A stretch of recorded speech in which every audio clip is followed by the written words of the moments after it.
말씀에 길이 있다라는 제목으로 오늘 하나님 말씀 전하겠습니다. 우리가 인생을 살아가다 보면 여러 가지 다양한 어려움을 만날 때가 있습니다. 건강의 어려움을 만나기도 하고요. 재정적인 어려움에 직면하기도 하죠. 또 때로는 관계의 어려움을 만나 마음이 무너질 때도 있습니다. 이런 예기치 않은 어려움이 찾아오고 그런 일들로 인해서 힘들어 질 때가 있죠. 어떤 경우에는 이런 여러 가지 어려움들이 한꺼번에 겹쳐서 찾아오기도 합니다. 그럴 때는 너무나 절망스럽고 낙심이 되죠. 처음에는 하나님께 간절히 기도하면서 매달리지만 고난의 시간이 길어지면 간혹 하나님에 대한 기대가 원망으로 바뀌기도 합니다. 하나님이 정말 계실까? 하나님은 나를 사랑하시는 걸까? 왜 내 기도에는 응답하지 않으실까? 믿음이 흔들리거나 신앙생활에서 멀어져 버리기도 하죠. 또 우리는 내게 그런 일이 일어난 이유를 알고 싶어 합니다. 왜 내게 이런 일이 일어났을까? 왜 하필 나에게 이런 고난이 닥쳤을까?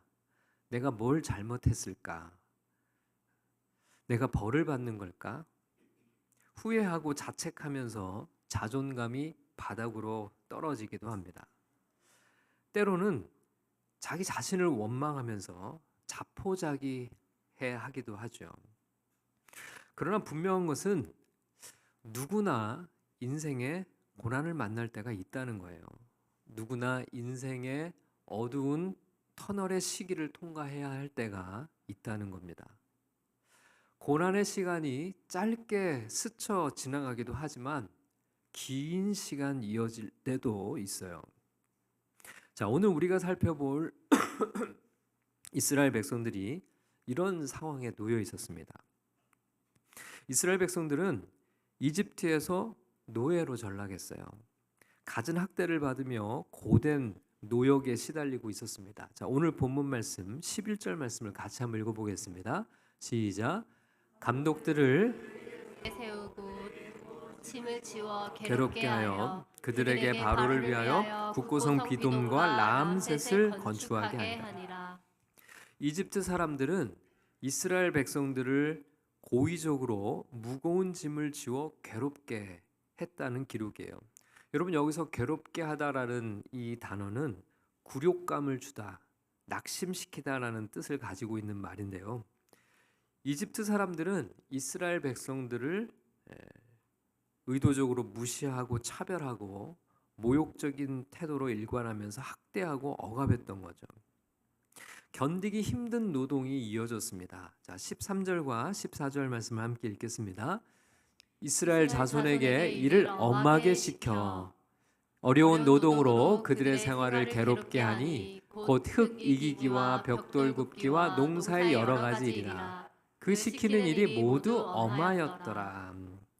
이스라엘 민족은 이집트에서 노예로 비참하게 살고 있었습니다. 자, 그런데 여러분, 이스라엘은 어떤 민족이죠?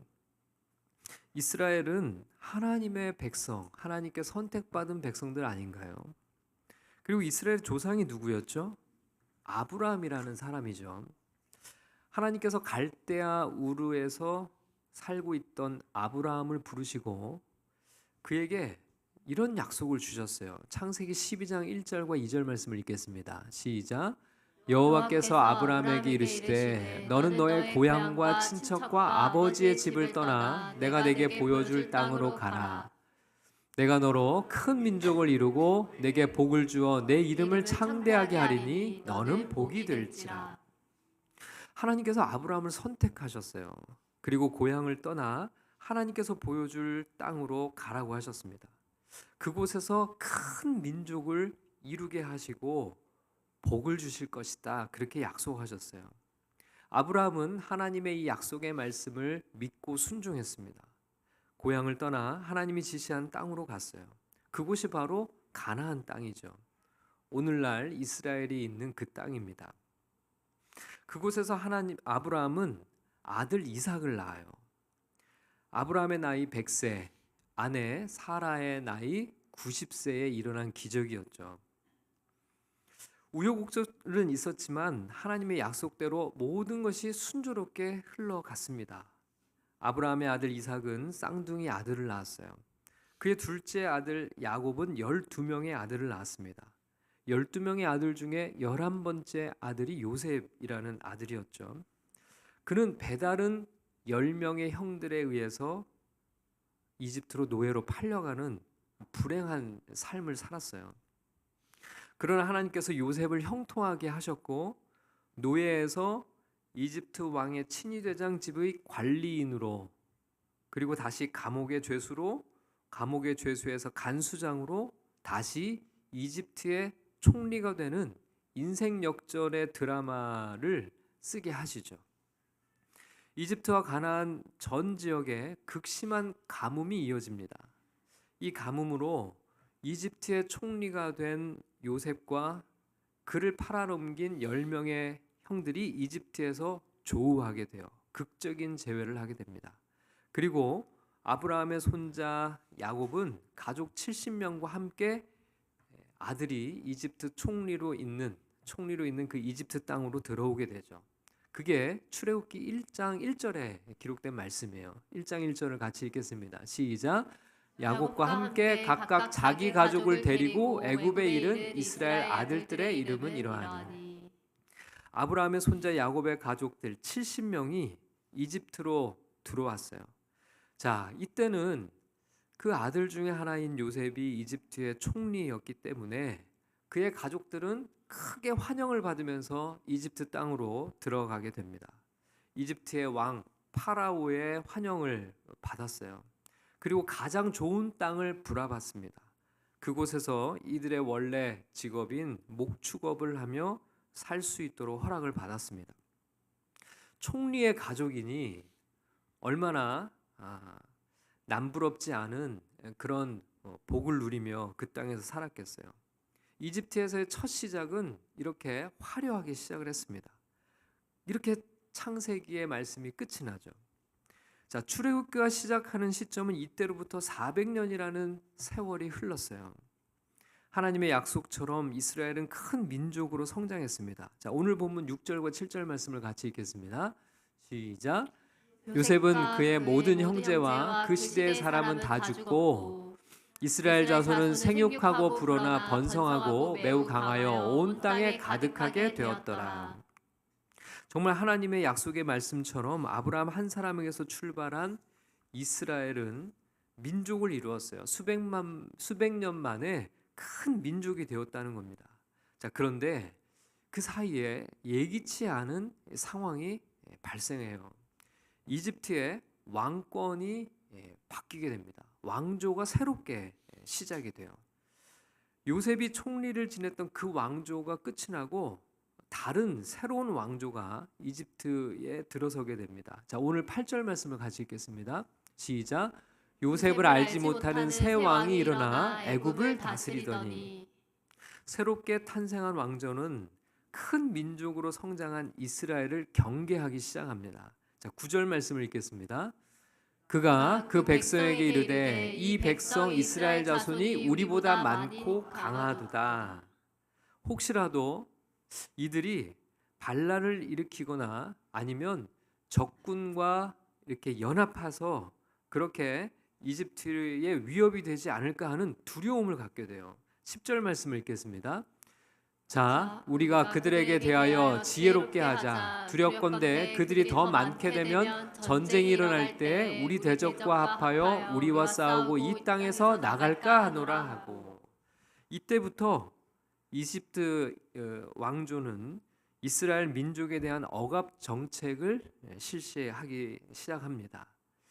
이스라엘은 이집트의 노예로 전락하게 되었고 이집트의 도시 건축에 동원되어 괴로운 강제 노역에 시달리게 되었습니다. 이스라엘 백성들은 하나님의 백성들이었음에도 불구하고 예기치 않은 이런 고난에 직면하게 된 거죠. 여러분, 이들은 질문했을 거예요. 왜 이런 일이 우리에게 일어나게 된 걸까? 우리가 무엇을 잘못한 것일까? 하나님의 약속을 따라 여기까지 왔는데 우리는 하나님의 백성이고 하나님의 민족이지 않은가? 어디서부터 잘못된 것일까? 무엇이 문제일까? 끊임없이 질문이 이어졌을 거예요. 여러분, 우리도 같은 질문이 생기죠. 왜 이스라엘 백성들이 노예로 전락하게 된 걸까? 왜 하나님의 백성들에게 이런 일이 일어난 걸까? 이스라엘이 무슨 죄를 범했기에 이렇게 마치 벌을 받는 것과 같을까? 자, 우리가 성경을 통해서 발견하는 첫 번째 진리가 있어요.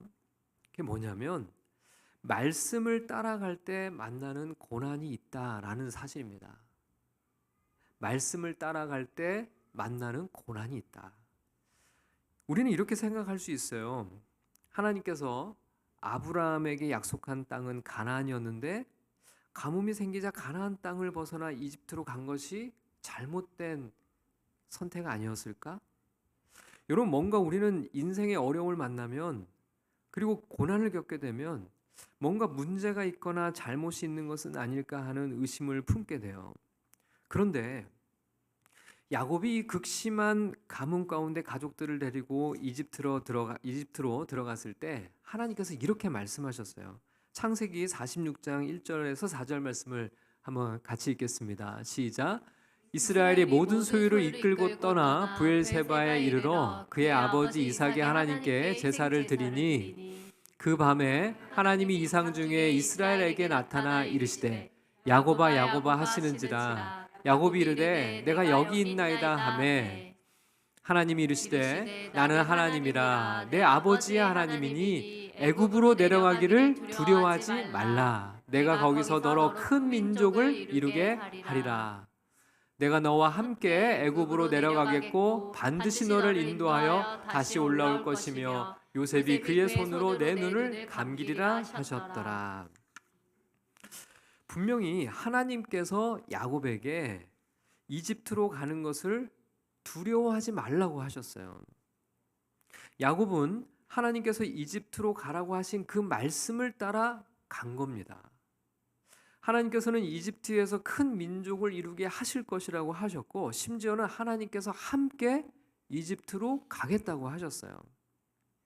이스라엘이 이집트로 오게 된 것은 이스라엘의 잘못된 선택이 아닙니다. 오히려 하나님의 말씀에 순종해서 선택한 길이었어요. 하나님께서 가라고 하셨고 하나님이 함께 가겠다고 하셨어요. 여러분, 고난이 있거나 어려움이 있다고 해서 반드시 뭔가 잘못된 것이 있거나 문제가 있는 것만은 아니에요. 물론 그럴 때도 있죠. 그러나 그렇지 않은 경우도 분명하게 있다는 겁니다. 하나님의 말씀을 따라갔을 때 하나님의 인도하심을 따라갈 때에도 얼마든지 어려운 일을 만나거나 고난의 문제에 직면할 수 있다는 거예요. 오히려 하나님의 말씀을 따라 살기 때문에 만나는 어려움이나 고난도 있어요. 자, 오늘 우리가 살펴보는 이스라엘 백성들의 상황이 그렇습니다. 이들이 이집트의 집중적인 견제를 받고 억압을 받게 된 이유가 뭘까요? 사실 하나님이 이들에게 주신 축복 때문이었어요. 하나님은 이스라엘이 큰 민족을 이루게 하시겠다고 하셨잖아요. 실제로 이스라엘은 하나님의 많은 복을 받아서 이집트에서 크게 번성했습니다. 여러분 7절 말씀을 다시 읽어볼까요? 시작. 이스라엘 자손은 생육하고 불어나 번성하고 매우 강하여 온 땅에 가득하게 되었더라. 여러분 이것은 하나님의 축복의 결과였어요. 하나님의 말씀대로 이스라엘 백성들은 큰 민족으로 성장했고 번성했고 매우 강해졌습니다. 온 땅에 가득하게 되었어요. 그런데 아이러니하게도 하나님이 주신 이 축복 때문에 고난이 찾아온 거예요. 여러분 9절과 10절 말씀도 다시 읽어보겠습니다. 시작. 그가 그 백성에게 이르되 이 백성 이스라엘 자손이 우리보다 많고 강하도다. 자, 우리가 그들에게 대하여 지혜롭게 하자. 두렵건대 그들이 더 많게 되면 전쟁이 일어날 때 우리 대적과 합하여 우리와 싸우고 이 땅에서 나갈까 하노라 하고. 여러분 이집트인들은 이스라엘 백성들이 많고 강한 것에 대해서 지금 경계하고 있어요. 여러분, 만약에 이스라엘 백성들이 지금도 소수의 부족으로 머물러 있었다면 지금 이런 어려움을 겪지 않았을 거예요. 하나님이 이스라엘에게 많은 복을 주셔서 큰 민족을 이루고 강해졌기 때문에 지금 어려움을 겪게 된 거죠. 하나님의 축복이 오히려 지금의 어려움에 문제를 야기하게 됐다는 거예요. 여러분, 12절 말씀도 같이 읽어보겠습니다. 시작. 그러나 학대를 받을수록 더욱 번성하여 퍼져나가니 애굽 사람이 이스라엘 자손으로 말미암아 근심하여. 사실 이스라엘은 학대를 받을수록 더 번성했다고 성경이 기록하는데요. 이스라엘은 고난 속에서도 여전히 하나님의 복을 계속 누리고 있었어요. 여러분, 우리가 하나님의 복을 받고 살아갈 때 때로는 그 복이 세상과 충돌할 때가 있어요. 여러분, 우리가 하나님의 말씀을 따라가다 보면 어려움을 만나는 때가 있는데요. 사실 그것은 하나님의 말씀대로 살기 때문에 세상과 충돌하는 문제일 때가 있다는 거예요. 그 가운데 생기는 어려움이 있고 고난이 있을 수 있다는 겁니다. 여러분, 이럴 때 우리는 뒷걸음치지 말아야 됩니다. 문제의 본질을 꿰뚫어야 돼요. 사실 하나님의 복이 우리 안에 있는 그 상황이 정확하게 해석될 필요가 있습니다. 여러분, 교회도 마찬가지죠. 하나님께서 함께 하셔서 하나님이 복을 주셔서 부흥하고 성장하면 그에 따른 어려움이 있고 다양한 도전들이 있어요. 대제국 이집트가 이스라엘을 두려워했듯이 어둠의 영인 사탄은 교회의 성장을 두려워해요. 교회가 성장해 갈 때 어떻게 해서든지 교회의 성장을 가로막고 교회를 무너뜨리려는 다양한 시도들을 만나게 되죠. 우리가 무엇을 잘못했기 때문에 어려움이 있는 것이 아니에요. 오히려 하나님의 복을 누리고 있기 때문에 만나는 고난이 있다는 거예요. 여러분, 우리 모든 그리스도인들은 하나님의 자녀로서 우리에게 주신 영생의 복을 누리며 하나님의 말씀을 따라가기 때문에 사탄과 세상과 충돌할 때가 있다는 겁니다. 자, 오늘 말씀 속에서 발견하는 두 번째 진리가 있어요. 그러나 세상 모든 것에는 하나님의 계획이 있다는 겁니다. 여러분, 우리는 세상에서 일어나는 모든 일들을 다 이해할 수는 없어요. 우리의 지혜로는 해석이 되지 않는 일들이 너무나 많이 있습니다. 그러나 분명한 사실 하나는 참새 한 마리도 하나님의 허락 없이는 땅에 떨어지지 않는다는 사실입니다. 이 세상 모든 것은 하나님의 섭리와 그분의 통치 아래 있다는 것을 우리는 믿어야 돼요. 여러분, 결코 세상에 우연은 없습니다. 모든 것은 하나님의 주권과 계획 아래 놓여 있다는 사실을 우리는 기억해야 돼요. 여러분, 하나님 모르게 일어나는 것은 이 세상에 아무것도 없습니다. 여러분, 하나님께서는요, 처음 아브라함을 부르셨을 때 이미 이 하나님의 계획을 살짝 보여주시거든요. 창세기 15장 13절 말씀을 같이 한번 읽어보겠습니다. 시작. 여호와께서 아브라함에게 이르시되 너는 반드시 알라 내 자손이 이방에서 객이 되어 그들을 섬기겠고 그들은 400년 동안 내 자손을 괴롭히리니. 여러분, 이미요, 하나님께서 아브라함을 부르셨을 때 이스라엘 백성들이 지금 이 겪고 있는 이 고난을 미리 보여주시고 말씀해 주셨다는 거예요. 여러분, 지금 이스라엘의 이 고난은 하나님의 계획과 시간표 안에 다 들어 있었어요. 우리는 하나님이 하시는 일들을 다 헤아릴 수는 없습니다. 왜 하나님이 이렇게 하셨을까? 다른 방법, 다른 방식이 있지 않았을까? 이해가 되지 않을 때도 많죠. 그러나 그런 생각이 사실 하나님 앞에서는 매우 교만한 태도가 될 수 있다는 것을 기억해야 됩니다. 그저 하나님을 신뢰하는 믿음의 태도, 겸손하게 나의 무지와 무능을 인정하고 하나님의 위대하심 앞에 서야 돼요. 여러분, 이사야 55장 8절과 9절 말씀을 같이 읽어보겠습니다. 시작. 이는 내 생각이 너희의 생각과 다르며 내 길은 너희의 길과 다름이니라. 여호와의 말씀이니라. 이는 하늘이 땅보다 높음같이 내 길은 너희의 길보다 높으며 내 생각은 너희의 생각보다 높으니라. 여러분, 우리는 하나님이 하시는 일들에 대해서 우리의 지혜로 우리의 생각으로 판단하고 그리고 내 생각과 기준과 잣대로 하나님을 재단하려고 해서는 안 돼요. 여러분 우리는 고작 1차원적인 생각을 가지고 살아가면서 그 차원을 이루 헤아릴 수 없는 하나님의 생각을 판단하는 그런 어리석은 교만을 범하지 말아야죠. 우리는 하나님이 다 설명해 주셔도 이해할 수 없어요. 그러나 세상 모든 것에는 하나님의 시간표와 하나님의 때가 있고 하나님의 계획이 있다는 사실을 우리는 신뢰해야 합니다. 이 세상 모든 것을 하나님이 다스리고 계시고 하나님의 섭리 가운데 놓여져 있다는 것을 믿어야 돼요.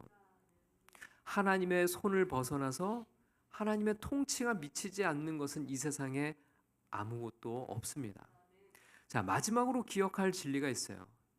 끝까지 우리가 놓치지 말아야 되는 것은 하나님의 말씀이라는 겁니다.